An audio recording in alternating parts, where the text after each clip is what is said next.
Rose കാണാൻ ആരാണ് ജയിക്കണത്? പപ്പ വെച്ച പോലെ തന്നെ ചെയ്. പപ്പ വെച്ച പോലെ തന്നെ ചെയ്. പൈസയൊക്കെ പറന്നു പോവാണ് കേട്ടോ നമ്മുടെ. ഓക്കെ, ആരാ ജയിക്കണം? ആരാ ജയിക്കണം? റോസ് ആലോചിക്കണം കേട്ടോ.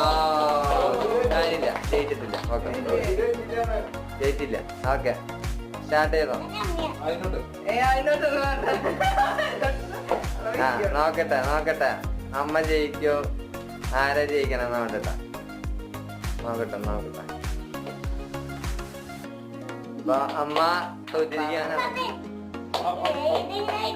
അത് വെക്ക്. പാവൻ ജയിക്കോ ചേട്ടാ? പാവൻ ജയിച്ചിരിക്കുകയാണ്. 500 രൂപ പാവനെ കൊണ്ടുപോയാള്. അടിപൊളി. അപ്പൊ ഉള്ളതില് ഓർമ്മശക്തി എന്റെ അപ്പച്ചനാണ്. അപ്പൊ എല്ലാരും ഓക്കെ കളി